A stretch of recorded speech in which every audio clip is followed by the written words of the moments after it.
ଜାଣିଶୁଣି ଓଡ଼ିଶା ଜନମାନସକୁ ବିଭ୍ରାନ୍ତି କରିବା ପାଇଁ କିଛି ଲୋକ ଯାହାଙ୍କୁ ଆମେ ମୁକ୍ତିମଣ୍ଡ ପଣ୍ଡିତ ସଭାରୁ ବିଦାୟ କରିଦେଇଛୁ, ସେ ଜ୍ୟୋତିଷ ନୁହନ୍ତି, ଜ୍ୟୋତିଷାଚାର୍ଯ୍ୟ ନୁହନ୍ତି, କିମ୍ବା ଧର୍ମଶାସ୍ତ୍ରବିତ୍ ନୁହନ୍ତି ଏବଂ ଖଡ଼ିରତ୍ନ ନୁହନ୍ତି, କିମ୍ବା କୌଣସି ପଞ୍ଜିକାର ନୁହନ୍ତି।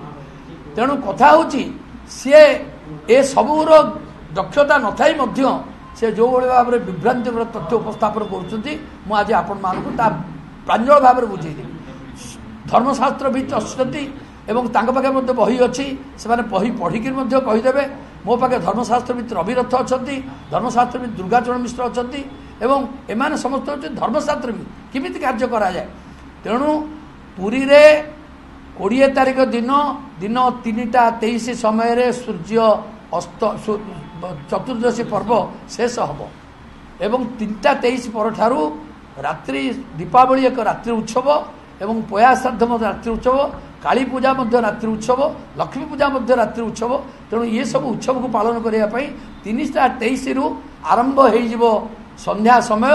ସନ୍ଧ୍ୟା ଏଣ୍ଟାୟାର ସନ୍ଧ୍ୟା ଦୀପାବଳି ଯେଉଁ ଅନ୍ଧକାର ରାତ୍ରି, ସେଇଥିରେ ଆମେ ପୟା ଶ୍ରାଦ୍ଧ କରୁ ଏବଂ ଯେଉଁମାନେ ମଧ୍ୟ କାଳୀ ପୂଜା କରନ୍ତି, ଲକ୍ଷ୍ମୀ ପୂଜା କରନ୍ତି ଏବଂ ତତ୍ସହିତ ମଧ୍ୟ ଦୀପଦାନ ପ୍ରକ୍ରିୟା ଆରମ୍ଭ ହୁଏ ଏବଂ ଆତସବାଜି ମଧ୍ୟ କିଛି କିଛି ଅଂଶରେ କରାଯାଏ।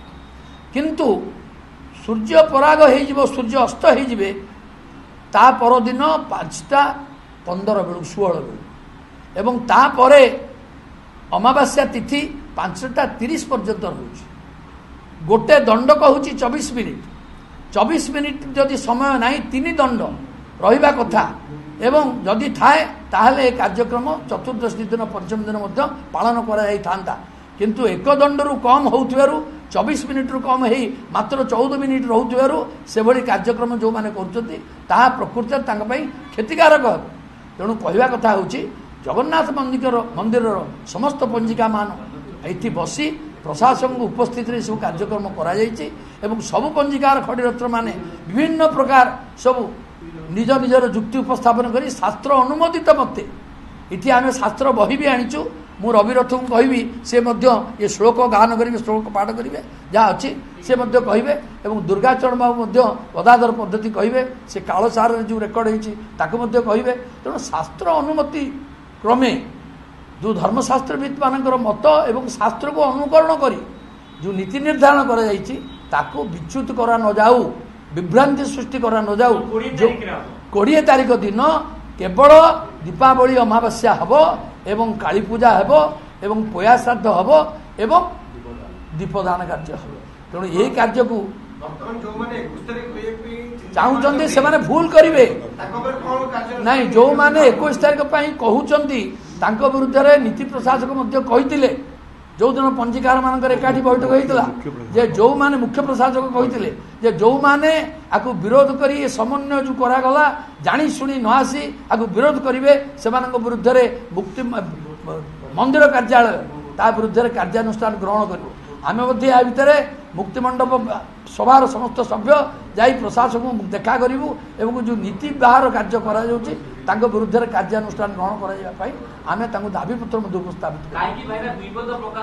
ଦୁଇ ମତ କେବଳ ନିଜର ପ୍ରୌଢ଼ି, ନିଜର ଜ୍ଞାନ ନଥାଇ ଗାରିମାକୁ ପ୍ରକାଶ କରିବା ଏବଂ ବିଶୃଙ୍ଖଳା ସୃଷ୍ଟି କରିବା ଏବଂ ପାଞ୍ଜିବାଲାଙ୍କଠୁ କିଛି ଅର୍ଥର ଦାନ ପାଇ ଯେଉଁମାନେ 21 ତାରିଖ ପାଞ୍ଜି କରିଛନ୍ତି, ଯେଉଁମାନେ ସେମାନଙ୍କଠୁ କିଛି ଅର୍ଥର ଲାଳସା ସିଏ ଏଇଭଳି ମତ ଦେଇ ବିଭ୍ରାନ୍ତି ସୃଷ୍ଟି 20 ତାରିଖ ଦିନ 5 ଗୋଟି ପାଞ୍ଜିକି ଦିଆଯାଇଛି ଏବଂ 21 ତାରିଖ ଦିନ କେତେ ପାଞ୍ଜିକି ଦିଆଯାଇଛି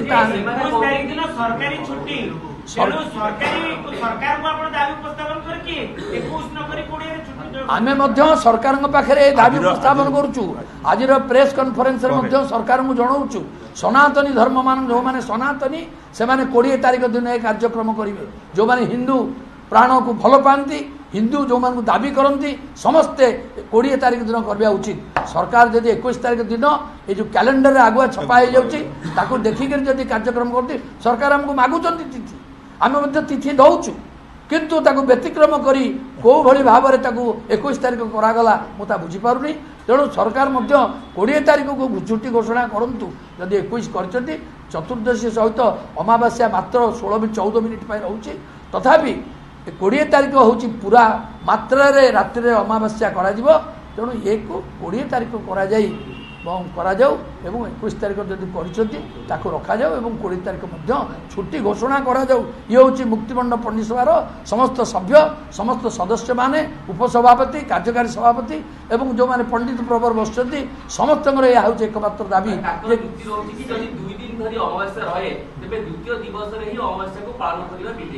ବିଜୟ କଥା ଯେଉଁମାନେ କହୁଛନ୍ତି ସେଥିପାଇଁ ଶାସ୍ତ୍ର ସହିତ ଆମେ ଆସିଛୁ। ଆପଣଙ୍କୁ ଶାସ୍ତ୍ର ଦେଖେଇବୁ, ଶାସ୍ତ୍ର ପାଠ କରିବେ ରବି ବାବୁ, ଦୁର୍ଗାଚରଣ ବାବୁ, 2 ଜଣ ଧର୍ମଶାସ୍ତ୍ରବିତ୍ ଯେଉଁମାନେ କି ଏଠି PhD କରିଛନ୍ତି ରବି ରଥ।